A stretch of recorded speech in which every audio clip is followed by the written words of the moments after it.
Hello दोस्तों, आज class में आपका स्वागत है। आज हम लोग कल एक छोटा सा टॉपिक शायद हम लोग कृषि कर चुके थे, शायद एक दो क्वेश्चन बचा होगा। और आप लोगों को यदि कोई प्रॉब्लम रहे तो उसमें उसको कमेंट बॉक्स में ज़रूर लिख दीजिएगा। कमेंट बॉक्स में अगर कोई भी और क्वेश्चन पूछने का मन है उसी से रिलेटेड कृषि से, तो आप कमेंट बॉक्स में कमेंट कर दीजिएगा।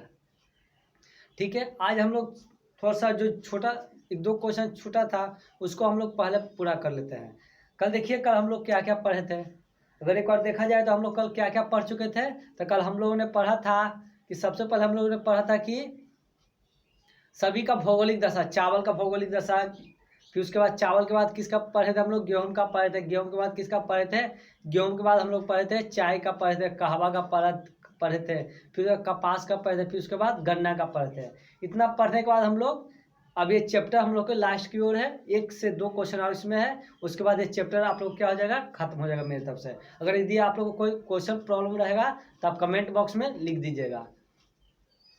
तो चलिए आज हम लोग जो क्वेश्चन बचा हुआ था तो उसी को आज हम लोग आगे की ओर बढ़ाते हैं।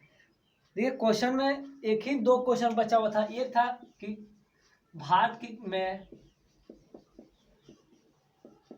में कृषि की कौन कौन सी विशेषताएं हैं। यानी भारत में कृषि, मैं इसकी विशेषता लिखना था। क्या लिखना था, विशेषता। एक है कि भारत में कृषि में उत्पादन कम हो रहा है। यानी भारतीय कृषि का ह्रास हो रहा है। ह्रास का मतलब क्या होता है, भारतीय कृषि का ह्रास। यानी भारतीय कृषि का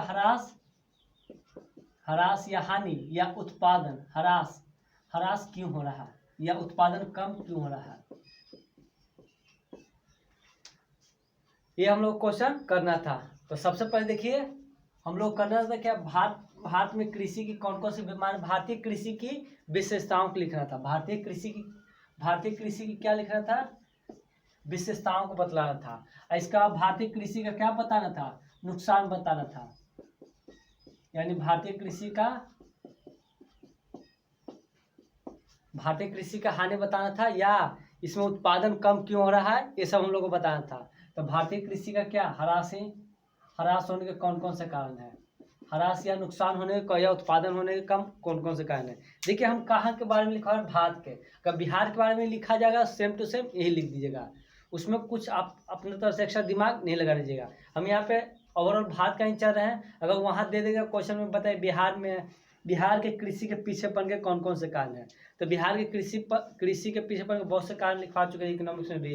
अगर वहाँ तो भारतीय कृषि के पीछेपन के कारण नहीं बताए थे, तो इसी तरह भारतीय कृषि के पिछड़ेपन अच्छा रहेगा। भारतीय कृषि के क्या चीज, पिछड़ेपन के कौन कौन से कारण है, यानी भारतीय कृषि आजकल पिछड़ रहा है, इसके कौन कौन से कारण है। तो आज हम लोग एक दो क्वेश्चन करने के बाद एक चैप्टर क्या हो जाएगा हमारी तरफ से खत्म। अब देखिए, यहाँ पूछेगा भारतीय कृषि की विशेषताएं कौन कौन सी, हम अपना तरफ से पढ़ा रहे हैं। वहाँ पूछेगा बिहार कृषि की कौन कौन सी विशेषताएं। जो भारत की विशेषताएं रहेगी वो किसकी रहेगी, बिहार की भी रहेगी। अब देखिए, भारतीय कृषि कौन कौन सी विशेषता है।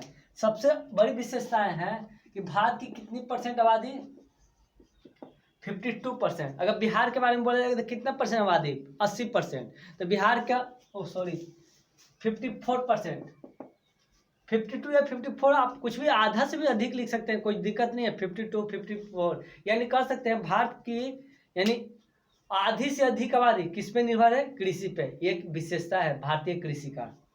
दूसरा चीज क्या है, भारतीय कृषि को रीढ़ की हड्डी कहा जाता है। क्या चीज का हड्डी कहा जाता है, रीढ़ की हड्डी। भारतीय कृषि को भारत का रीढ़ की हड्डी कहा जाता है। तो पहले देखिए, भारत की 54% आबादी किस पे निर्भर है, कृषि पर निर्भर है। दूसरा डिपेंड क्या है कि भारत को रीढ़ की क्या कहा जाता है, हड्डी कहा जाता है। किसे, कृषि को ही। तीसरा चीज अगर हम लोग देखेंगे तो इसकी उत्पादकता, यानी इसकी विशेषताएं हैं कि ये इतना उत्पादन करता है भारतीय कृषि कि ये हम लोग को खाने के साथ साथ ये क्या कर देगा, निर्यात भी कर देगा। क्या कर देगा, निर्यात का मतलब कल हम बताए थे, निर्यात का मतलब दूसरे देश में क्या कर देगा, भेज भी सकता है। यानी उत्पादन इतना ही अधिक कर देता है कि ये तो अपने के पेट भरता ही है और साथ ही साथ क्या करता है, स्टॉक भी करता है और जरूरत पड़ने पर दूसरे देश को निर्यात भी कर देता है। और भारतीय कृषि की कौन कौन सी विशेषताएं हैं, और भारतीय कृषि की विशेषताएं आप लोग बता सकते हैं।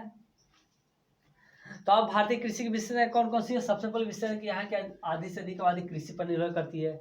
दूसरा चीज क्या है कि बताइए भारत का क्या कृषि कहलाता है, रीढ़ की हड्डी कहलाता है। तीसरा चीज क्या है, ये इतना उत्पादकता कर देता है कि इससे किसी भी मनुष्य या इससे भारत देश तो अपना क्या करता है, पूर्ति तो कर ही लेता है, साथ ही साथ दूसरे देश को भी जरूरत पड़ने पर उसका निर्यात करता है। और चौथा भारतीय कृषि कौन कौन विशेषता है, क्या अनेक प्रकार की फसलें उगाई जाती है, ये भी एक विशेषता है। अनेक प्रकार की क्या की जाती है, कृषि की जाती है। अनेक प्रकार की कृषि के प्रकार बताए थे, नगदी कृषि बताए थे, फिर उसके बाद झूम कृषि बताए थे, जीवन निर्वाह कृषि बताए थे, मिश्रित कृषि बताए थे। यहाँ अनेक प्रकार क्या करते हैं, कृषि करते हैं। ये भारतीय कृषि क्या है, विशेषताएं हैं। अब देखिए भारतीय कृषि के पिछड़ेपन, यानी अब भारतीय कृषि जो है धीरे धीरे पिछड़ रहा है। और वो बताए पिछड़ रहा है, इसके कौन कौन से रीजन हो सकते हैं। तो यदि आप अपना अगर थोड़ा लॉजिक लगाइएगा तो आप लोग बता सकते हैं भारतीय कृषि के पिछड़ेपन के कौन कौन से कारण हैं। सबसे पहला है जो खेती हो रहा है वो परंपरागत तरीका से हो रहा है। खेती क्या हो रहा है, परंपरागत तरीका। परंपरागत का मतलब क्या होता है, पुराने तरीके से, यानी जो खेती करने का भी तरीका कौन सा तरीका है, पुराना तरीका है।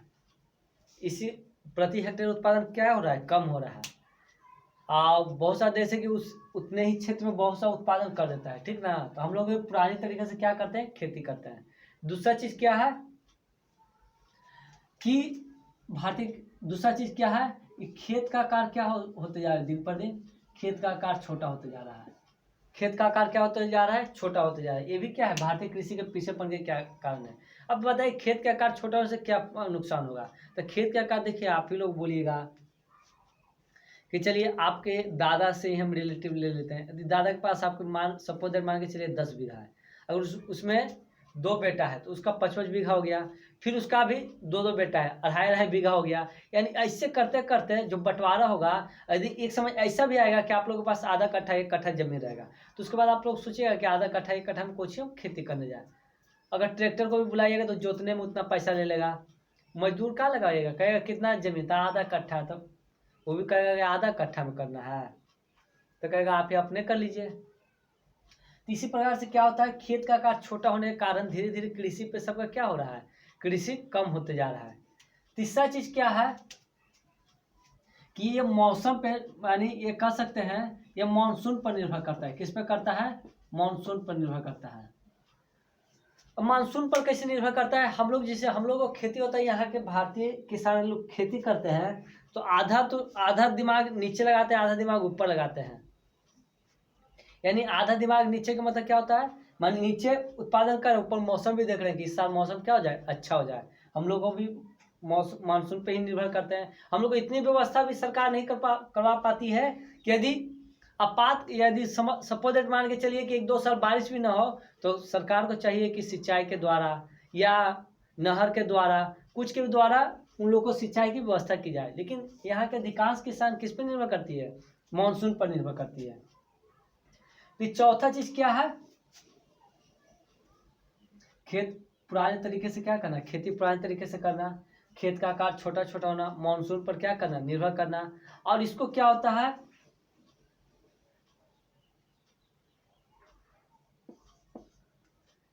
सरकारी मूल्य, कौन सा मूल्य, सरकारी मूल्य का कम होना। सरकारी मूल्य का क्या होना, कम होना। अब तो सरकार बहुत अच्छी काम करेगी, जो सरकारी रेट है कुछ बढ़ाई है, लेकिन पहले क्या होता था, अभी सरकार में बहुत सा कमी है, जिसे हम लोग कह सकते हैं सरकारी मूल्य का कम। यानी सरकारी मूल्य जो है वो रेट पहले कम था, लेकिन रेट बढ़ाया है। लेकिन सरकार क्या करता है, यानी जब यहाँ के आदमी लोग बेचने जाते हैं तो वहाँ पे उन लोगों को टहलाता है कि नहीं सरकार इतना ही बोला था लेने के लिए, हम ले चुके हैं, इसके बाद हम कहाँ रखेंगे। तो सरकारी मूल्य में क्या है, कमी है, जिसके कारण आदमी क्या करता है कि छोड़ो ना, खेती के अलावा उसको हम बेच ही देते हैं, उससे हम ज़्यादा मुनाफा कमा लेंगे। यानी अब धीरे धीरे आदमी क्या कर रहा है, कृषि क्या कर रहा है, कम कर रहा है। तो पहले पहले आप लोग समझ लिए पूरी तरह से इसकी विशेषता क्या, इसके पीछे पड़ के कौन कौन से कारण है। और भी अपना कारण लिख सकते हैं, जरूरी नहीं कि हम जो जितना बताए उतना ही आप कारण लिखिएगा, और भी कारण लिख सकते हैं। चलिए, भारतीय कृषि कौन कौन सी विशेषता है, तो भारतीय कृषि कौन कौन सी विशेषता, बहुत सी प्रमुख विशेषता है। सबसे पहला यहाँ के आधी से अधिक आबादी है, 54% आबादी किस पे निर्भर करती है, कृषि पे। दूसरा, भारतीय कृषि को भारत का रीढ़ की हड्डी कहा जाता है। तीसरा, यहाँ उत्पादकता अधिक होता है, कम होता है, अधिक होता है। विशेषता हम लोग ने बताया, उसका विशेषता का मतलब उसका क्या बताइए, आप उसका गुण गाइए। अनेक प्रकार की क्या होती है, कृषि होती है। चलिए, भारतीय कृषि के पीछेपन के कौन कौन से कारण है, तो भारतीय कृषि के पीछेपन के बहुत सा कारण है। तो सबसे पहला है खेती पुराने तरीके से करना है, परंपरागत तरीके से करना है। खेत का आकार धीरे धीरे क्या हो रहा है, छोटा हो रहा है। तीसरा नंबर के बाद क्या, जब मानसून, यहाँ की जो कृषि है किस पे निर्भर करती है, मानसून पर। सरकारी मूल्य का भी क्या होना, कम। एक हम रीजन बताइए, नहीं है कि सरकारी मूल्य का कम, एक रीजन है, ये भी हो सकता है। हम नहीं बोले कि यही होगा, देखिए होगा, हो सकता है, बहुत अंतर है। हो सकता है यानी हो सकता भी है और नहीं भी हो सकता है। अब होगा मतलब 100% हम बोल रहे हैं, तो हम क्या बोल रहे हैं, सरकारी मूल्य का कम होना भी भारतीय कृषि के पीछेपन के कारण हो सकते हैं। तो आप लोग सबसे पहले लिखिए क्वेश्चन, भारतीय कृषि की कौन कौन सी विशेषताएं हैं। भारतीय कृषि की कौन कौन सी विशेषताएं हैं, भारतीय कृषि की कौन कौन सी विशेषताएं हैं, भारतीय कृषि की कौन कौन सी विशेषताएं हैं। चलिए आंसर में लिखिए, भारतीय कृषि की प्रमुख विशेषताएं हैं, भारतीय कृषि की प्रमुख विशेषताएं हैं। पहला नंबर, भारत की 54% आबादी कृषि कार्य पर निर्भर करती है, भारत की 54% आबादी कृषि कार्य पर निर्भर करती है। दूसरा नंबर, कृषि को भारत का रीढ़ का हड्डी माना जाता है, कृषि को भारत का रीढ़ का हड्डी माना जाता है, कृषि को भारत का रीढ़ का हड्डी माना जाता है। तीसरा नंबर, भारतीय कृषि उत्पादकता अधिक करती है, भारतीय कृषि उत्पादकता अधिक करती है यानी उत्पादन अधिक करती है। चौथा नंबर, यहाँ अनेक प्रकार की फसलें यहाँ अनेक प्रकार की कृषि की जाती है, यहाँ अनेक प्रकार की कृषि की जाती है। ये विशेषताएं हो गया। अब भारतीय कृषि के पीछेपन के कौन कौन से कारण है, क्वेश्चन लिखिए, भारतीय कृषि के पीछेपन के कौन कौन से कारण है, भारतीय कृषि के पीछेपन के कौन कौन से कारण है। सबसे पहला नंबर लिखिए, भारतीय कृषि के पीछेपन के प्रमुख कारण है, भारतीय कृषि के पिछड़ेपन के प्रमुख कारण है, भारतीय कृषि के पीछेपन के प्रमुख कारण है। पहला नंबर लिखिए, खेती पुराने तरीके से करना, खेती पुराने तरीके से करना, खेती पुराने तरीके से करना। दूसरा नंबर लिखिए, खेत का आकार छोटा होना, दूसरा नंबर, खेत का आकार धीरे धीरे छोटा होना, खेत का आकार धीरे धीरे छोटा होना। तीसरा नंबर लिखिए, भारतीय कृषि मानसून पर निर्भर करती है, भारतीय कृषि मानसून पर निर्भर करती है। चौथा नंबर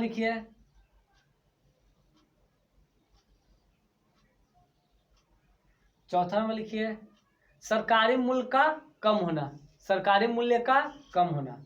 सरकार को चाहिए कि और रेट बढ़ाए किसान के लिए। हम एक सजेशन ही दें सरकार को, ये नहीं कह रहे कि आप बढ़ावे कीजिए, सजेशन मानना है तो आप मानिए, नहीं मानना है तो नहीं मानिए, इसमें कोई प्रॉब्लम थोड़ी है। चलिए, आज ये चैप्टर हम लोग का खत्म हो गया कृषि। इसके बाद आज हम लोग बढ़ते हैं आगे की ओर।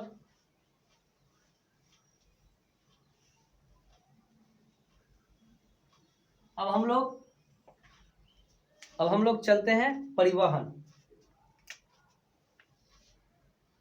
ठीक है, चैप्टर का नाम है परिवहन।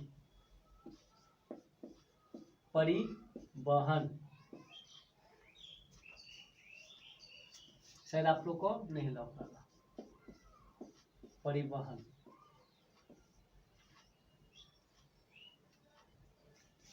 परिवहन में देखिए क्या क्या पढ़ना हम लोग को। परिवहन का मतलब पहले होता क्या है? परिवहन से आप लोगों को बोलेगा अभी परिवहन आप लोगों को ठप है, इससे रेलवे परिवहन, बहुत सा परिवहन अभी क्या है, ठप पड़ा हुआ है, क्योंकि सरकार को भी शौक नहीं कि आप लोग को घर में बंद किया जाए, क्योंकि यह एक कोरोना वायरस महामारी के तौर पे उभरी है जो हम लोग को लड़ना है इससे ही घर में रहकर। अब देखिए परिवहन का मतलब क्या होता है, जब जब किसी पदार्थ को या व्यक्ति को एक जगह से दूसरे जगह ले जाने की क्रिया को, यानी जिस वस्तु से हम लोग क्या करते हैं एक जगह से दूसरे जगह आते जाते हैं, वो जो साधन होता है उसी को क्या बोलेंगे, परिवहन। फिर समझिए परिवहन क्या होता है। तो परिवहन क्या बोलता है, जब एक स्थान से दूसरे स्थान तक किसी व्यक्ति या किसी वस्तु या मनुष्य को जो भेजने की क्रिया होती है उसी को क्या बोलेंगे, परिवहन। अब परिवहन का बहुत सा साधन है, तो सबसे पहले लिखिए हेडिंग बनाए परिवहन, लिखिए परिवहन क्या है, यह चैप्टर है आप लोगों का परिवहन। क्वेश्चन, पहला क्वेश्चन लिखिए परिवहन क्या है। परिवहन क्या है, देखिए जब किसी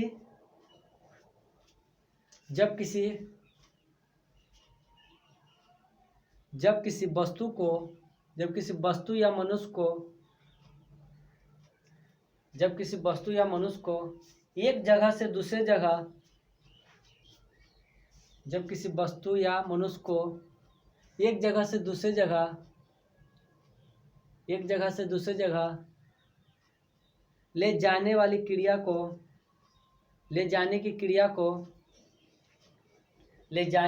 क्रिया को या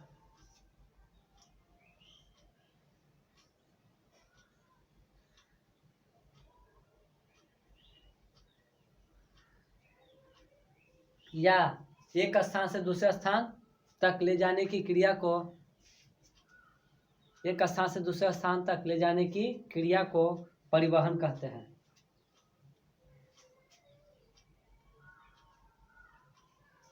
क्या कहते हैं, परिवहन कहते हैं। फिर से परिवहन का एक और परिभाषा सुनिए, हम क्या बोलें, जब किसी वस्तु या व्यक्ति को एक जगह से दूसरे जगह या एक स्थान से दूसरे स्थान तक ले जाने की क्रिया को क्या बोलेंगे, परिवहन। क्या बोलेंगे, परिवहन। अब परिवहन में हम लोग पढ़ते हैं, परिवहन में देखिए परिवहन में हम लोग क्या क्या पढ़ना है।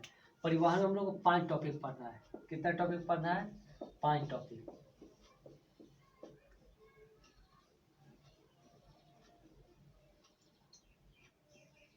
सबसे पहला कौन सा है,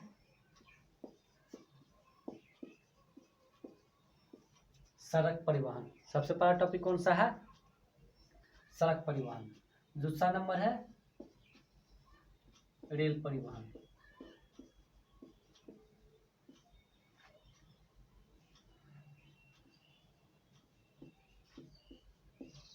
तीसरा नंबर टॉपिक है जल परिवहन।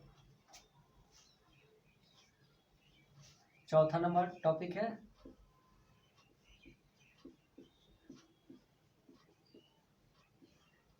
वायु परिवहन। 5वां नंबर टॉपिक है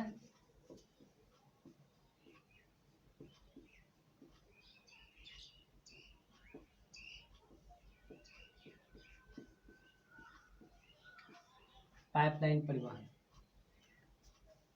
चलिए हम लोग पहले समझिए क्या क्या हम लोग को पढ़ना है। परिवहन किसे कहते हैं वो तो लिखवा दिए हैं।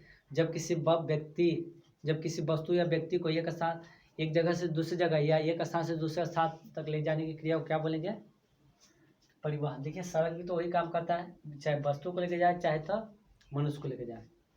रेल भी वही काम करता है, जल भी वही काम करता है, वायु भी वही काम। लेकिन पाइपलाइन मनुष्य को नहीं भेजता है। अब बताइए आपको हम पाइप के द्वारा बोलेंगे एक जगह से दूसरे जगह चले जाइए, ये हो सकता है नहीं। इससे सिर्फ कौन सा पदार्थ, वस्तु भी नहीं जा सकता है।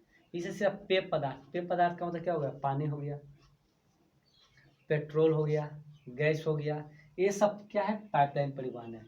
एक जगह से दूसरे, यानी पाइपलाइन परिवहन का परिभाषा बोलेगा एक जगह से दूसरी जगह किस पदार्थ को, तो एक जगह से दूसरे द्रव माने लिक्विड को जब एक जगह से दूसरी जगह जो लेके जाने की क्रिया को रहता है उसी को क्या बोलेंगे, पाइपलाइन परिवहन। जब इसमें आएंगे तो हम इसका लिख के आएंगे डिफरेंस।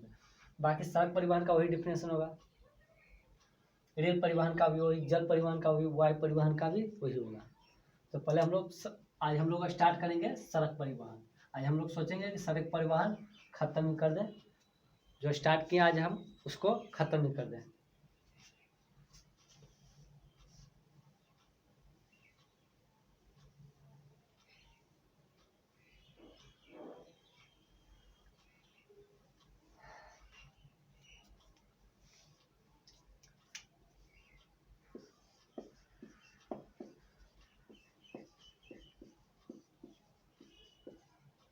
सबसे पहला क्या है? सड़क परिवहन।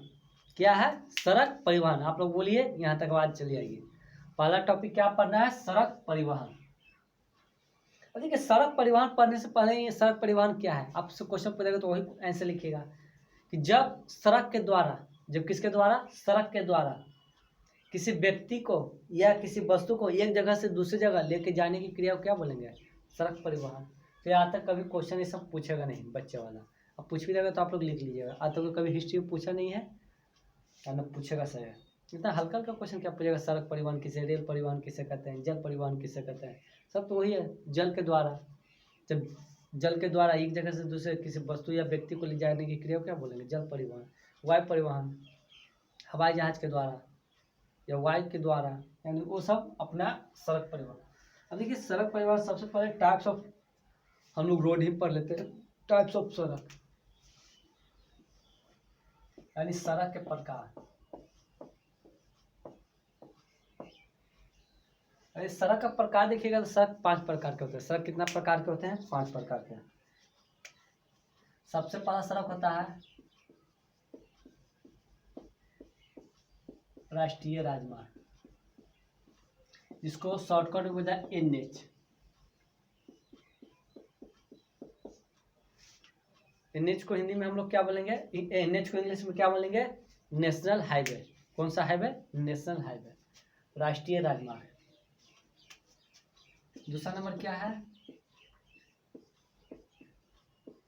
राजमार्ग, जिसको बोलेंगे SH।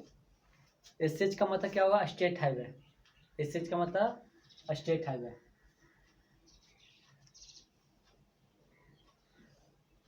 तीसरा नंबर है जिला राजमार्ग। जिला का हिंदी में क्या बोलेंगे? डिस्ट्रिक्ट, DH या DH यानी डिस्ट्रिक्ट हाईवे, यानी जिला सड़कें बोल सकते हैं। इसके में हाईवे के नाम नहीं होगा, जिला सड़क है या जिला सड़कें।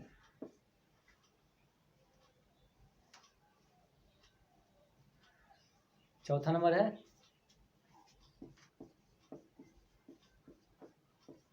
ग्रामीण सड़कें।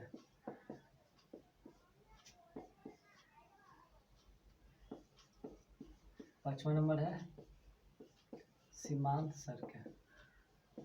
और इसके बारे में हम लोग 5 मिनट आराम से, 5 से 10 मिनट पहले हम लोग इसके बारे में पूरा कोशिश करते हैं जानने का। उसके बाद हम इसको क्या करेंगे? लिखवाएंगे। सबसे पहले बात आप लोग समझिए ज़्यादा। वो तो लिखने के लिए आप लोग भी लिख सकते हैं, लेकिन एक बार समझ लीजिएगा तो वो ज़्यादा बेटर रहेगा। नेशनल हाईवे क्या बोलता है?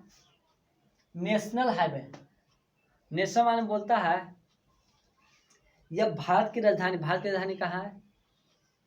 नई दिल्ली। भारत की राजधानी कहाँ है? नई दिल्ली। यह कहता है भारत की राजधानी को विभिन्न राज्य से जोड़ने का कार्य करता है। विभिन्न राज्य से जोड़ने का कार्य करता है, उसी को क्या बोलेंगे? नेशनल हाईवे यानी राष्ट्रीय राजमार्ग। फिर से समझिए राष्ट्रीय राजमार्ग क्या है। यह सड़क क्या बोल रहे हैं? यह सड़क भारत की राजधानी को विभिन्न राज्य से जोड़ने का कार्य करता है। ये किसकी देखभाल होता है इसमें? केंद्र सरकार के द्वारा। इसका देखभाल कौन करता है? केंद्र सरकार। अगर नेशनल हाईवे बनाने के लिए बोलेगा तो कभी राज्य सरकार उसके बीच में नहीं आएगा। जब भी आएगा तो कौन सरकार आएगा? केंद्र सरकार ही आएगा। अब देखिए नेशनल हाईवे क्या बोले, फिर से समझिए। यह सड़क, कौन सड़क? यह सड़क भारत की राजधानी को विभिन्न राज्य से जोड़ने का कार्य करता है। इसका सिर्फ एक ही उद्देश्य रहता है कि हम ऐसा एक सड़क बनाएं कि कोई भी राज्य मेरे से छूता न रहे, हमको जब भी पहुंचने का मन है उस राज्य में हम पहुंच सकते हैं। एक किसका उद्देश्य है? राष्ट्रीय राजमार्ग, राष्ट्रीय राजमार्ग जिसको बोलते हैं हम लोग क्या चाहिए, नेशनल हाईवे। इसकी देखभाल किसके द्वारा की जाती है? केंद्र सरकार के द्वारा। इसका देखभाल किसके द्वारा की जाती है? केंद्र सरकार के द्वारा। ये दोनों की देखभाल किसके द्वारा की जाएगा? राज्य सरकार के द्वारा। इस ग्राफ देखिए,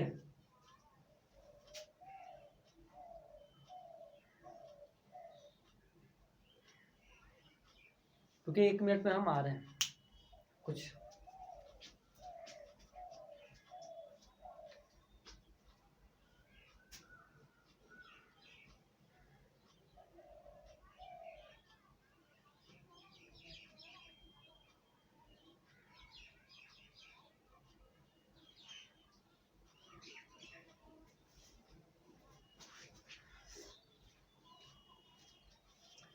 सबसे पहला नंबर क्या है? राष्ट्रीय राजमार्ग। राष्ट्रीय राजमार्ग क्या बोलेंगे? विभिन्न राज्य की राजधानी को विभिन्न यानी कह सकते हैं यह भारत की राजधानी को विभिन्न राज्य से जोड़ने का कार्य करता है। यह क्या बोलिएगा? यह भारत की राजधानी को विभिन्न राज्य से जोड़ने का कार्य करता है। भारत की राजधानी का है नई दिल्ली, यानी ये भारत की राजधानी को विभिन्न राज्य से जोड़ने का कार्य करता है, जिसे हम लोग क्या बोलेंगे? राष्ट्रीय राजमार्ग। इसका देखभाल कौन करेगा? केंद्र सरकार। इसका देखभाल कौन करेगा? केंद्र सरकार। यह राज्य राजमार्ग, देखिए राज्य राजमार्ग क्या बोलता है? यह किसी भी राज्य की राजधानी के माने किसी भी राज्य की राजधानी को प्रमुख या किसी भी राज्य की राजधानी को किससे जोड़ने का कार्य करेगा? जिला से।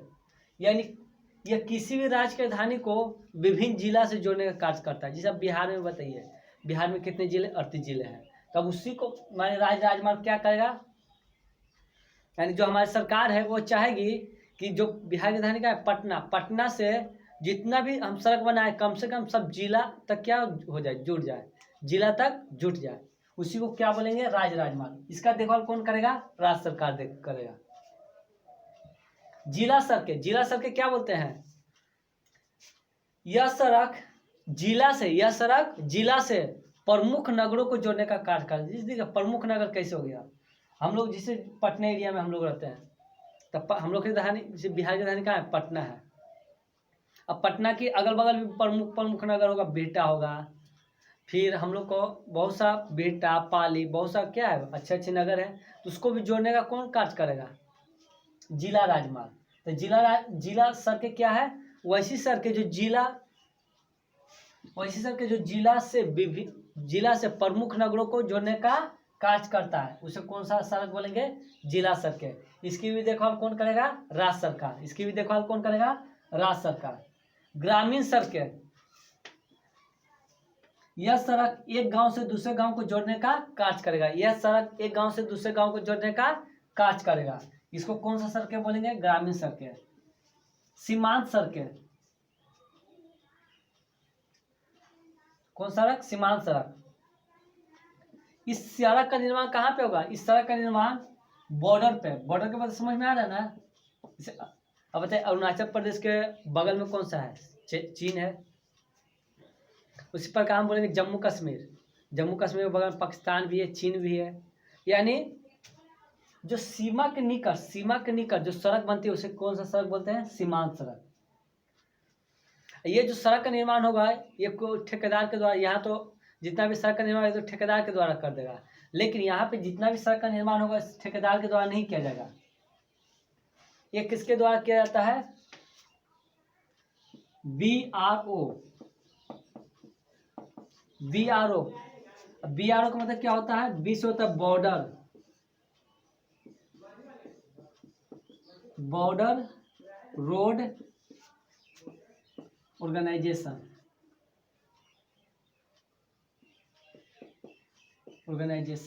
इंग्लिश पे आप लोग मत जाइएगा, इंग्लिश अगर गलत होगा तो आप लोग अपने से लिख लीजिएगा। देखिए BRO का मतलब क्या होता है? इसका देखभाल यानी इसका बनाने का जिम्मा किसका होता है? BRO का, जिसका नाम है बॉर्डर रोड ऑर्गेनाइजेशन, जिसको बोलते हैं बॉर्डर का मतलब क्या होता है? सीमा सड़क संगठन। चलिए आइए, यह सड़क कब बहुत काम में आती है? युद्ध के समय। कब काम में आती है? युद्ध के समय। इसे हाल ही फिलहाल में देखे होंगे, हाल फिलहाल में कहाँ पे देखे होंगे, गलवान घाटी। गलवान घाटी का नाम सुने होंगे, जहाँ पे हमारे 20 जवान क्या हो गए थे, शहीद हो गए थे।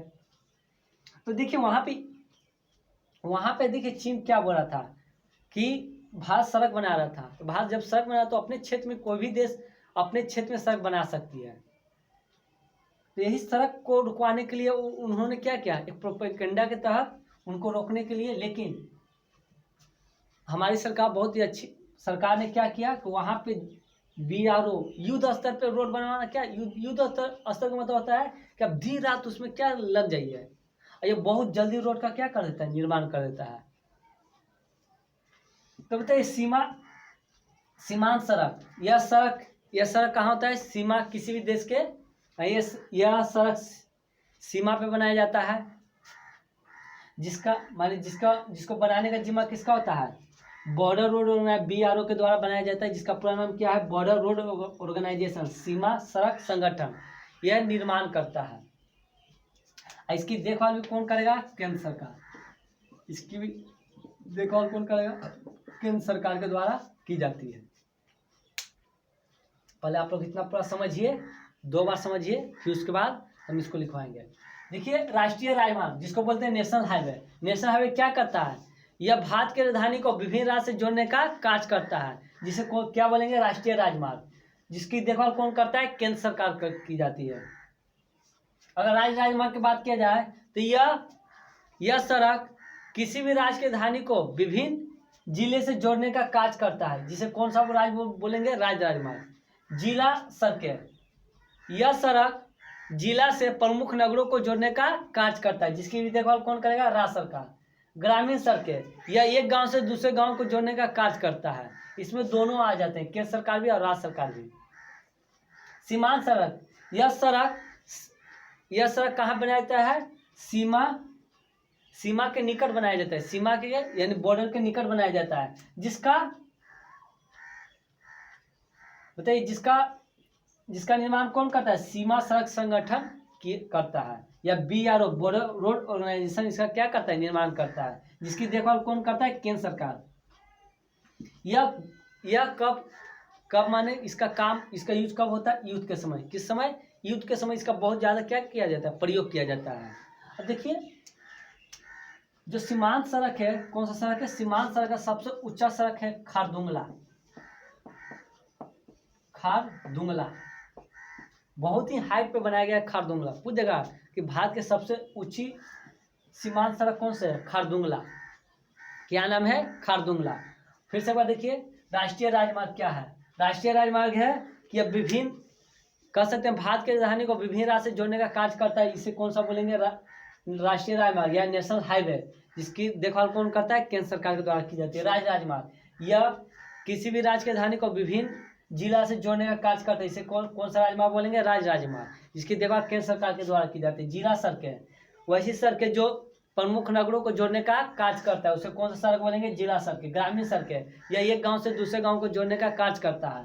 फिर सीमांत सड़क, यह इस सड़क का निर्माण सीमा के निकट होता है, जिसका निर्माण कौन करता है, BRO बॉर्डर रोड या सीमा सड़क संगठन के द्वारा किया जाता है। यह युद्ध के समय काफी क्या होता है, यह युद्ध के समय इसका इस्तेमाल किया जाता है, इसका देखभाल कौन करता है, केंद्र सरकार के द्वारा किया जाता है।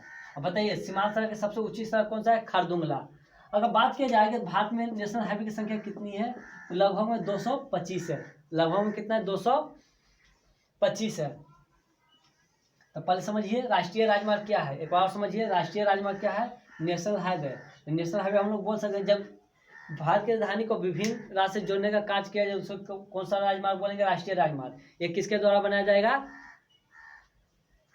या केंद्र सरकार के द्वारा देखभाल इसकी की जाती है, तथा वर्तमान में इसकी संख्या कितनी है, 225 है। लगभग में आपको संख्या नहीं पूछेगा, अब पूछ भी देगा तो लगभग में 225 ही है। राज्य राजमार्ग, यह क्या करेगा, यह सड़क राज्य के राजधानी को विभिन्न जिला से जोड़ने का कार्य कर, जिसका देखभाल कौन करेगा, राज्य सरकार। इसको इंग्लिश में क्या बोलेंगे, स्टेट हाईवे। जिला सड़क, यह सड़क क्या करेगा, प्रमुख नगरों को जोड़ने का कार्य करेगा, इसका भी देखभाल कौन करेगा, राज्य सरकार। फिर एक ग्रामीण सड़क एक गांव से दूसरे गांव को जोड़ने का कार्य करेगा। तो इसको कौन सा सड़क बोलेंगे? ग्रामीण सड़क। सीमांत सड़क, यह सड़क सीमा के निकट बनाया जाता है, जिसका निर्माण कौन करता है? जिसका निर्माण बॉर्डर रोड ऑर्गेनाइजेशन के द्वारा किया जाता है। और सीमांत सड़क की सबसे ऊंची सड़क कौन है? खारदुंगला। और नेशनल हाईवे की संख्या कितने? 225। तो हम 10 को आप लोग को लिखवाएंगे। जो नेशनल हाईवे है वो 10 NH1 NH2 NH1 कहाँ से कहाँ तक जाता है, NH2 कहाँ से कहाँ तक जाता है, वो 10 हम लिखवाएंगे। तो आप लोग सड़क परिवहन हेडिंग बनाइए, सड़क परिवहन हेडिंग बनाइए, सड़क परिवहन हेडिंग बनाइए। लिखिए भारत में सड़क के प्रकार को लिखे। भारत में सड़क के प्रकार को लिखे। भारत में सड़क के प्रकार को लिखे। लिखिए आंसर में, भारत में सड़क प्रमुख 5 प्रकार की पाई जाती है। भारत में सड़क प्रमुख 5 प्रकार की पाई जाती है। पहला नंबर राष्ट्रीय राजमार्ग। राष्ट्रीय राजमार्ग प्रमुख 5 प्रकार पाई। पहला नंबर राष्ट्रीय राजमार्ग, जिसको नेशनल हाईवे बोला जाएगा। इसको क्या बोला जाएगा? National highway. लिखिए यह सड़क भारत की राजधानी को विभिन्न राज्य से जोड़ने का कार्य करती है। यह सड़क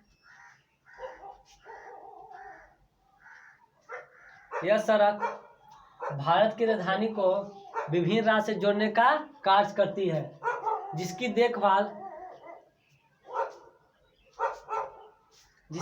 केंद्र सरकार के द्वारा की जाती है। जिसकी देखभाल केंद्र सरकार के द्वारा की जाती है। इनकी संख्या 225 है। इनकी संख्या 225 है। दूसरा नंबर राजमार्ग स्टेट हाईवे। राजमार्ग स्टेट हाईवे। लिखे डैश। लिखिए यह किसी भी राज्य की राजधानी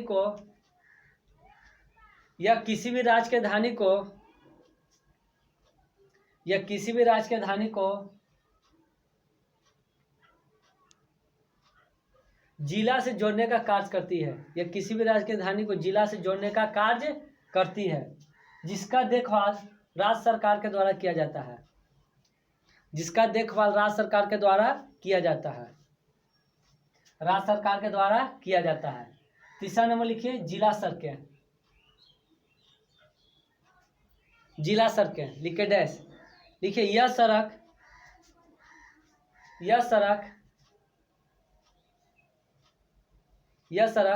प्रमुख नगरों को जोड़ने का कार्य करती है। यह सड़क प्रमुख नगरों को जोड़ने का कार्य करती है, जिसका देखभाल केंद्र सरकार के द्वारा किया जाता है। यह सड़क प्रमुख नगरों को जोड़ने का कार्य करती है, जिसका देखभाल केंद्र सरकार के द्वारा किया जाता है।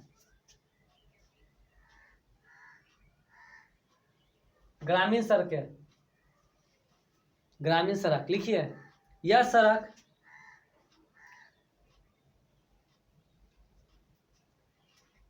एक गांव से दूसरे गांव को जोड़ने का कार्य करती है। यह सड़क एक गांव से दूसरे गांव को जोड़ने का कार्य करती है। लिखिए सीमांत सड़कें। सीमांत सड़कें लिखिए यह सड़क सीमा के निकट बनाया जाता है। यह सड़क सीमा के निकट बनाया जाता है, जिसका निर्माण BRO बॉर्डर रोड ऑर्गेनाइजेशन या सीमा सड़क संगठन BRO के द्वारा किया जाता है। BRO का ही बॉर्डर रोड ऑर्गेनाइजेशन या सीमा सड़क संगठन। सीमा सड़क संगठन BRO के द्वारा बनाया जाता है। इसका इस्तेमाल युद्ध के समय किया जाता है। इसका इस्तेमाल युद्ध के समय किया जाता है। इसका इस्तेमाल युद्ध के समय किया जाता है। इसका इस्तेमाल युद्ध के समय किया जाता है।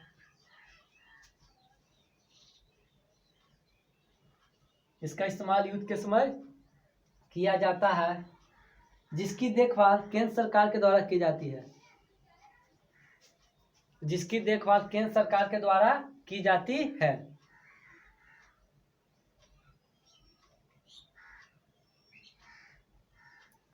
जिसकी देखभाल केंद्र सरकार के द्वारा की जाती है। अगला टेस्ट मार्क लिख लीजिए। सबसे ऊंची लिखिए, भारत में सबसे ऊंची सीमांत सड़क, भारत में सबसे ऊंची सीमांत सड़क खारदुंगला है। भारत में सबसे ऊंची सीमांत सड़क, सबसे ऊंची चोटी पर बनाया गया है, खारदुंगला है, खारदुंगला है, खारदुंगला है। बताइए नेशनल हाईवे की संख्या, नेशनल एनएच की संख्या कितनी है? 225। हम लोग मुख्य रूप से यहाँ 10 ही पढ़ेंगे। कितना पढ़ेंगे? 10 पढ़ेंगे। कहाँ से कहाँ तक नेशनल हाईवे जाता है। तो 2 कॉलम बनाइए। एक तरफ लिखिए राष्ट्रीय राजमार्ग, एक तरफ क्या लिखिएगा? राष्ट्रीय राजमार्ग। शायद आप लोग को दिखाई नहीं पड़ रहा होगा, थोड़ा सा हम इसमें इंक डालने की कोशिश करते हैं।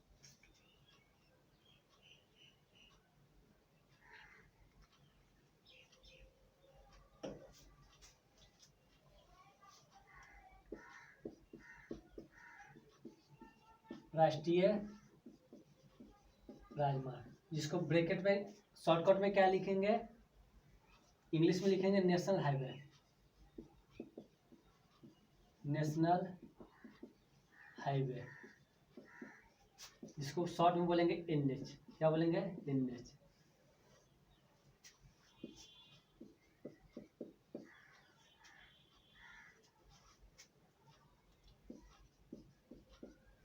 कहाँ से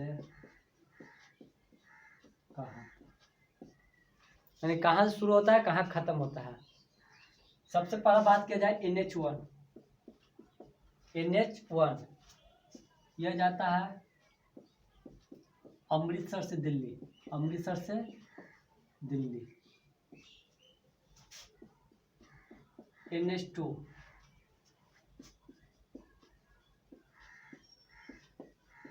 दिल्ली से कोलकाता।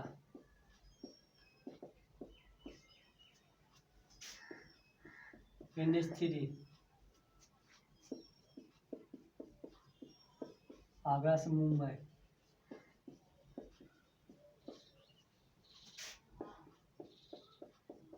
NH4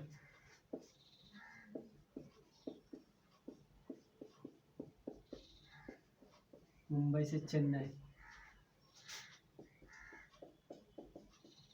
NH5 चेन्नई से कोलकाता।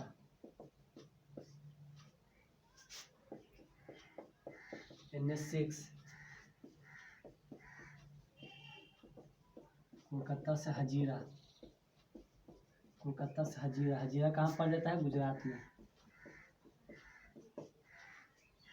NH7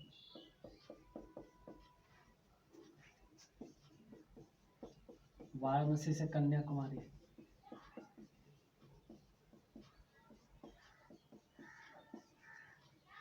NH8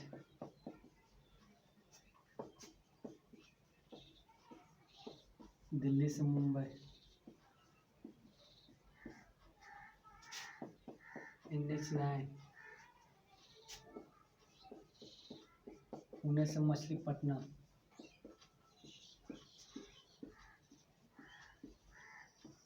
पुणे से मछलीपट्टनम। NH10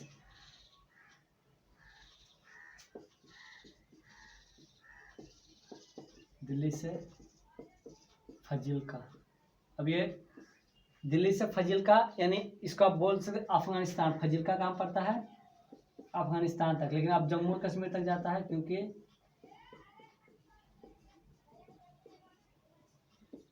अफगानिस्तान तक। चलिए एक बार हम बोलते हैं, क्या है? राष्ट्रीय राजमार्ग, नेशनल हाईवे, NH कहाँ से कहाँ तक, माने कहाँ से कहाँ तक जाती है। सबसे पहला NH1, कौन सा है? NH1 अमृतसर से दिल्ली, अमृतसर से दिल्ली, अमृतसर, अमृतसर कहाँ पड़ता है? पंजाब में। दूसरा NH2 दिल्ली से कोलकाता, दिल्ली से कोलकाता। NH3 आगरा से मुंबई। NH4 मुंबई से चेन्नई। NH5 चेन्नई से कोलकाता। NH6 कोलकाता से हजीरा। NH7 वाराणसी से कन्याकुमारी। NH8 दिल्ली से मुंबई। NH9 पुणे से मछलीपट्टनम, पुणे से मछलीपट्टनम। NH10 दिल्ली से फजीलका, दिल्ली से फजीलका। फिर से बताइए NH1 कहाँ से कहाँ तक जाएगा? अमृतसर से दिल्ली। NH2 दिल्ली से कोलकाता। NH3 आगरा से मुंबई, आगरा से मुंबई। NH4 मुंबई से चेन्नई। NH5 चेन्नई से कोलकाता। NH6 कोलकाता से हजीरा। NH7 वाराणसी से कन्याकुमारी। NH8 दिल्ली से मुंबई। NH9 पुणे से मछलीपट्टनम। NH10 दिल्ली से फजीलका। एक बार लिखिए, हम 2 मिनट में आ रहे हैं।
चलिए, आप लोग लिख लियोगे, एक बार समझ लीजिए। NH1 कहाँ से? अमृतसर से दिल्ली, अमृतसर से दिल्ली। NH2 दिल्ली से कोलकाता। NH3 आगरा से मुंबई। NH4 मुंबई से चेन्नई। NH5 चेन्नई से कोलकाता। NH6 कोलकाता से हजीरा। NH7 वाराणसी से कन्याकुमारी।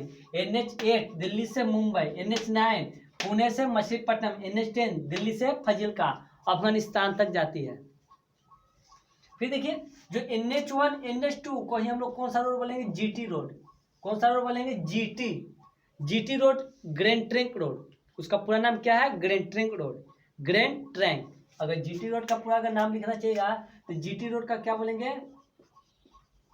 Grand trunk. GT का पूरा नाम क्या पूछेगा? बताइए GT रोड किससे कहा जाता है? NH1 NH2 NH3 NH4, यानी NH1 NH2 को ही क्या बोल देंगे? Grand trunk road. अगर ऑप्शन में NH1 भी आ जाए, NH2 भी, NH3 NH4, तो मुख्य रूप से NH2 को ही किसको बोलेंगे? NH2 को ही क्या बोलेंगे? GT road. NH2 को क्या बोलेंगे? GT road. NH2 को क्या बोलेंगे? GT road. अगर GT रोड का अगर शुरुआत बताया जाए तो GT रोड सबसे पहले बनाने वाला थे हम लोग के एक प्रसिद्ध शासक, जिसका नाम क्या है? अशोक। जिसका क्या नाम है? अशोक। लेकिन इसका मरम्मत कौन करवाया था? मरम्मत करवाया था शेरशाह सूरी ने। कौन करवाया था? शेरशाह सूरी। तो देखिए, अब देखिए यहाँ से 2-3 क्वेश्चन निकलता है ऑब्जेक्टिव के तौर पे। पहला क्वेश्चन क्या निकलता है कि बताइए GT रोड किसको बोले? NH2 को। अगर NH1 को भी बोला है, लेकिन NH2 को मुख्य रूप से बोला है। NH2 को कौन सा रोड बोलेंगे? GT road. जिसका बताइए, जिसकी शुरुआत कौन करवाया था, यानी बनवाया था कौन? अशोक ने। लेकिन मरम्मत किसने किया था? शेरशाह सूरी ने। ग्रैंड बताइए GT रोड का पूरा नाम, GT का क्या नाम है? Grand trunk road. पूरा ग्रैंड ट्रंक रोड किस का निर्माण या ग्रैंड ट्रंक रोड का मरम्मत किसने करवाया था? शेरशाह सूरी। तो आप लोग को ज्यादा क्या आएगा? शेरशाह सूरी ज्यादा आएगा। ये नहीं पूछेगा। अगर ये आप लोग को नॉलेज के लिए बता दिए हैं कि बताइए ग्रैंड ट्रंक रोड जो GT रोड का है, बनवाने वाला सबसे पहला व्यक्ति कौन था? अशोक था। लेकिन इसका मरम्मत सबसे पहले किसने करवाया था? शेरशाह सूरी ने। ये आप लोग देखिएगा 323 300 यानी 300 BC पूर्व, यानी 300 ईसा मसीह के जन्म से 300 BC पूर्व इसका अगर शेरशाह सूरी का अगर हिस्ट्री पढ़िएगा तो 1500 यानी कह सकते हैं 1550-60 के दशक में ये है। तो बताइए कितना, यानी कम से कम हो जाएगा 1800 साल। 1800 साल के बाद लगभग फिर जीटी रोड का क्या हुआ था, मरम्मत करवाया था। किसने करवाया था? शेरशाह सूरी ने। अशोक ने इसको बनवाया था। तो बताइए NH2 को कौन सा रोड बोलेंगे? GT road great train road, जिसका मरम्मत कौन करवाया था? शेरशाह सूरी। बनवाया किसने था? अशोक ने। बनवाया किसने था? अशोक ने। अब देखिए भारत का सबसे लंबा नेशनल हाईवे कौन है? NH7। पूछेगा भारत का सबसे लंबा नेशनल हाईवे कौन है? NH7। NH कौन है? 7। NH7 क्या है? भारत का सबसे लंबा राष्ट्रीय राजमार्ग है, यानी नेशनल हाईवे है। अब देखिए हम लोग को कितना महानगर है भारत में? 4 महानगर है। सबसे पहले अगर हम बात करते हैं पूरब, पूरब में कौन सा पड़ जाता है? कोलकाता। पूरब में कौन सा है? कोलकाता। पश्चिम में कौन सा है? मुंबई। उत्तर में कौन सा है? दिल्ली। और दक्षिण में कौन सा है? चेन्नई। इन चारों को जोड़ने का जो कार्य है ना, इसी को बोलते हैं स्वर्णिम चतुर्भुज। स्वर्णिम चतुर्भुज। स्वर्णिम चतुर्भुज बोल देगा। स्वर्णिम चतुर्भुज जोड़ते हैं किन किन नगरों को? पटना, दिल्ली, कोलकाता, चेन्नई। तो पटना को नहीं जोड़ता है, किस किस को जोड़ता है? दिल्ली, कोलकाता, चेन्नई, मुंबई। दिल्ली, कोलकाता, चेन्नई, मुंबई को जोड़ने वाले मार्ग को कौन सा राजमार्ग बोलेंगे? स्वर्णिम चतुर्भुज रोड बोलेंगे। स्वर्णिम चतुर्भुज रोड। पूछेगा स्वर्णिम चतुर्भुज रोड क्या है, सड़क क्या है? तो दिल्ली, मुंबई, कोलकाता, चेन्नई को जोड़ने वाले सड़क को स्वर्णिम चतुर्भुज सड़कें कहा जाता है। अब देखिए इसको बोलेंगे कौन सा गलियारा? ये हो गया पूर्व, ये क्या हो गया? पश्चिम। तो हम बोलेंगे भारत का पूर्व पश्चिम गलियारा। भारत का पूर्व पश्चिम गलियारा और उत्तर दक्षिण गलियारा। भारत का पूर्व पश्चिम गलियारा, उत्तर दक्षिण गलियारा। कहाँ से? पूरब में सिलचर से पोरबंदर तक। सिलचर से पोरबंदर। गलियारा का मतलब रोड है। क्या है? रोड है। तो बताइए भारत का पूरा पश्चिम गलियारा कहाँ से कहाँ? सिलचर। सिलचर कहाँ पड़ता है? असम में। पोरबंदर कहाँ पड़ता है? गुजरात में। और उत्तर दक्षिण गलियारा है श्रीनगर। कौन नगर? श्रीनगर से कन्याकुमारी। श्रीनगर से कन्याकुमारी। तो पूछेगा बताइए भारत का पूर्व पश्चिम गलियारा कहाँ से कहाँ तक है? तो पूर्व पश्चिम गलियारा सिलचर से पोरबंदर तक और उत्तर दक्षिण गलियारा श्रीनगर से कन्याकुमारी तक। इसकी अगर लगभग लंबाई की बात की जाएगी तो लंबाई कितना 100 किलोमीटर है? 7200 किलोमीटर है। कितना किलोमीटर है? 7200 किलोमीटर है। तो पहले एक बार देखिए यहाँ से जो ऑब्जेक्टिव निकला है। अगर बात किया जाए कि भारत का सबसे छोटा राष्ट्रीय राजमार्ग कौन है?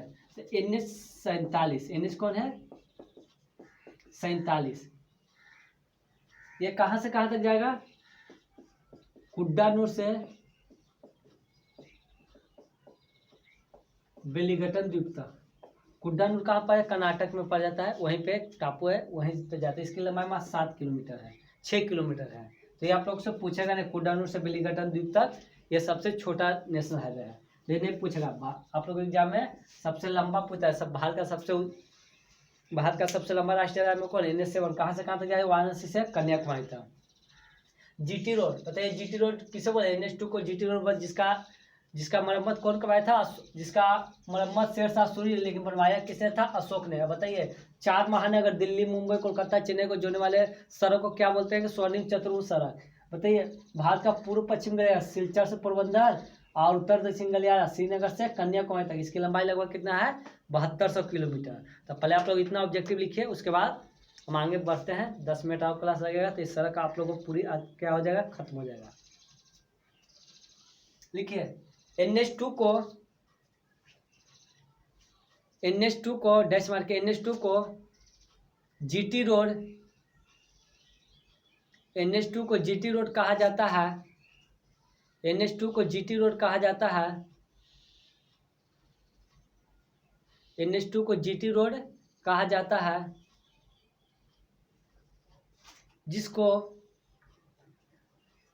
जिसको सर्वप्रथम अशोक ने बनवाया था, जिसको सर्वप्रथम अशोक ने बनवाया था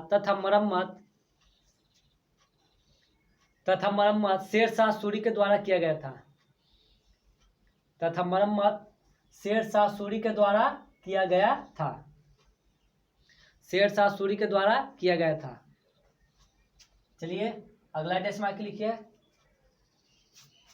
भारत का सबसे लंबा राष्ट्रीय राजमार्ग, भारत का सबसे लंबा राष्ट्रीय राजमार्ग NH7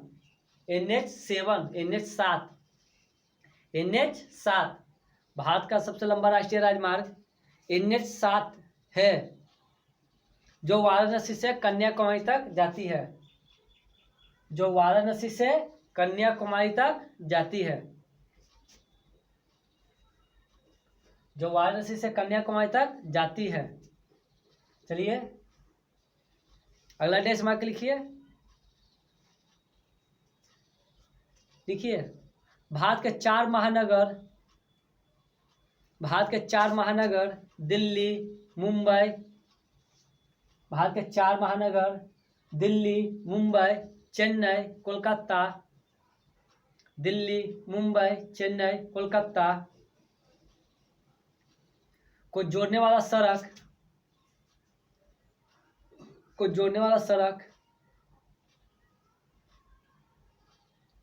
सड़क स्वर्णिम चतुर्भुज है, को जोड़ने वाला सड़क स्वर्णिम चतुर्भुज है।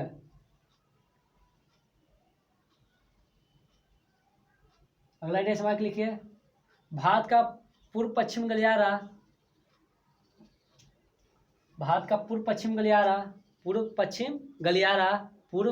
गलियारा सिलचर से पोरबंदर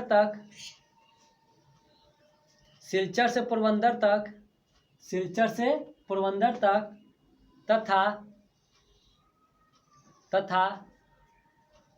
तथा श्रीनगर से कन्याकुमारी तक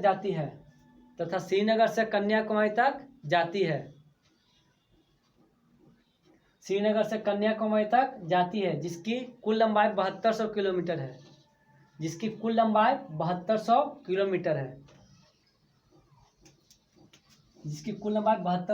देखिए ये पूर्व पश्चिम गलियारा हो गया, ये उत्तर दक्षिण है। एक दूसरा को कहीं पे आके काटता होगा, उस जगह का नाम क्या है? झांसी। उस जगह का क्या नाम है? झांसी। तो ये क्वेश्चन पूछा पता है, पूर्व पश्चिम गलियारा तथा उत्तर दक्षिण गलियारा एक दूसरे को कहाँ पे आके मिलती है? तो कहाँ के मिलती है? झांसी में। लिखिए भारत का पूर्व पश्चिम गलियारा तथा उत्तर दक्षिण गलियारा एक दूसरे को, भारत का पूर्व पश्चिम गलियारा तथा उत्तर दक्षिण गलियारा एक दूसरे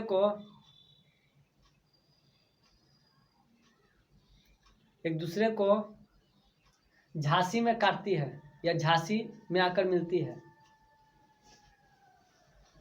एक दूसरे को झांसी में आकर मिलती है।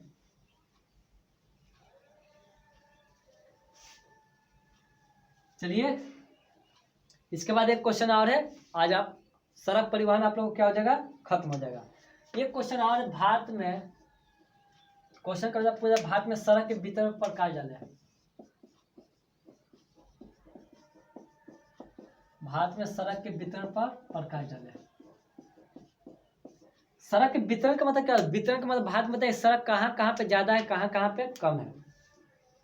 जिसे बताइए वितरण आप लोग बता सकते हैं भारत में सबसे ज्यादा सड़क का विस्तार कहाँ होगा? अगर बात किया जाए भारत में सभी जगह सड़क एक समान है, माने सभी जगह लगभग बराबर है कि असमान है? तो भारत में सभी जगह सड़क असमान है, कहीं ज्यादा सड़क है, कहीं कम सड़क है। देखिए अगर क्षेत्रफल की दृष्टि से पूछा जाए, किसके दृष्टि से? क्षेत्रफल की दृष्टि से पूछा जाए तो सबसे ज्यादा सड़क का निर्माण कहाँ हुआ है? उत्तर प्रदेश। सबसे ज्यादा कहाँ है? उत्तर प्रदेश। दूसरा नंबर कहाँ है? महाराष्ट्र। तीसरा नंबर कहाँ है? उड़ीसा। अगर घनत्व की दृष्टि से, कल ही क्षेत्रफल का घनत्व बता देते हैं। क्षेत्रफल का मतलब क्या होता है कि 100 कट्ठा में आप 20 कट्ठा में किए हैं, और घनत्व का दृष्टि से कि हम 20 में, यानी परसेंटेज कहाँ पे ज्यादा है। घनत्व की दृष्टि से जाइएगा आप लोग तो सबसे ज्यादा कहाँ है? केरल में। उसके बाद कहाँ है? गोवा। उसके बाद कहाँ है? उड़ीसा। ये तो हो गया भारत में सड़क का वितरण। देखिए भारत में सड़क के वितरण सभी जगह, देखिए कम वाला को आप लोग लिखने की कोशिश मत कीजिएगा, किसी भी स्टेट को आप क्या है नीचे गिराइएगा या उसको कम का है बोलिएगा। देखिए भारत में क्वेश्चन कैसा है, भारत में सड़क के वितरण प्रकार डाले, तब आंसर में क्या लिया, भारत में सड़क का वितरण सभी जगह अलग अलग है कि एक समान है, तो सभी जगह क्या है अलग अलग है।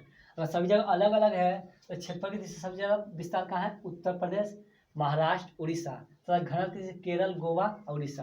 तो पूर्वोत्तर की बात किया जाए, कहाँ के पूर्वोत्तर, पूर्वोत्तर में 7 बहनें आप लोग पढ़े होंगे, अनामित, अरुणाचल प्रदेश, नागालैंड, मणिपुर, मिजोरम, त्रिपुरा, असम, मेघालय, सिक्किम, ये सब का नाम सुनोगे ना, उन्हीं लोग राज्य को क्या बोलेंगे पूर्वोत्तर। तो पूर्वोत्तर में अगर बात करें सबसे ज़्यादा सड़क की लंबाई कहाँ है, त्रिपुरा में। उसके बाद बात किया जाए नागालैंड, ये भारत में सड़क का क्या चीज वितरण। क्वेश्चन बना के लिखिए, क्वेश्चन बना के लिखिए, कल हम लोग रेल परिवहन शुरू करेंगे। क्वेश्चन लिखिए, भारत में सड़क के वितरण पर प्रकाश डालें, भारत में सड़क के वितरण पर प्रकाश डालें, भारत में सड़क के वितरण पर प्रकाश डालें। आंसर में लिखिए, भारत में सड़क का वितरण, भारत में सड़क का वितरण सभी जगह, भारत में सड़क का वितरण सभी जगह एक समान नहीं है, सभी जगह एक समान नहीं है, सभी जगह एक समान नहीं है। क्षेत्रफल की दृष्टि से,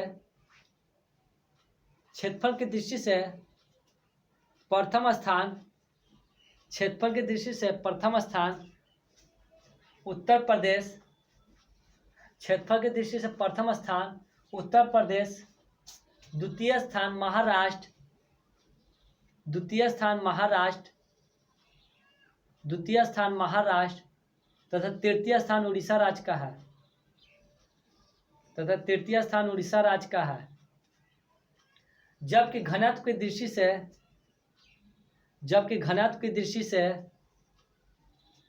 जबकि घनत्व की दृष्टि से प्रथम स्थान केरल, जबकि घनत्व की दृष्टि से प्रथम स्थान केरल, द्वितीय स्थान गोवा, द्वितीय स्थान गोवा तथा तृतीय स्थान उड़ीसा राज्य का है, तथा तृतीय स्थान उड़ीसा राज्य का है।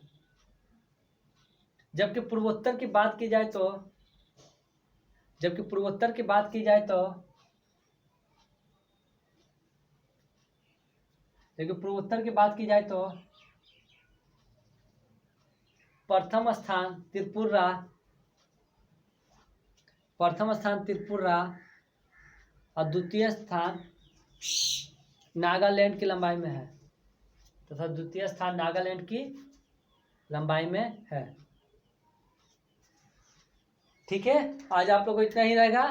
तो आप लोग अगर कोई भी इसमें सड़क परिवहन से अगर कोई भी प्रॉब्लम आया होगा तो आप कमेंट बॉक्स में लिख दीजिएगा, या अगर कोई क्वेश्चन आप लोग को डाउट होगा तो भी आप कमेंट बॉक्स में लिख दीजिएगा, उसका हम जरूर रिप्लाई आप लोग को करेंगे।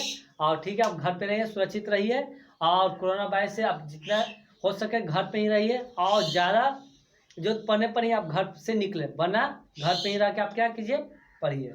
ठीक है, धन्यवाद, जय हिंद, जय भारत।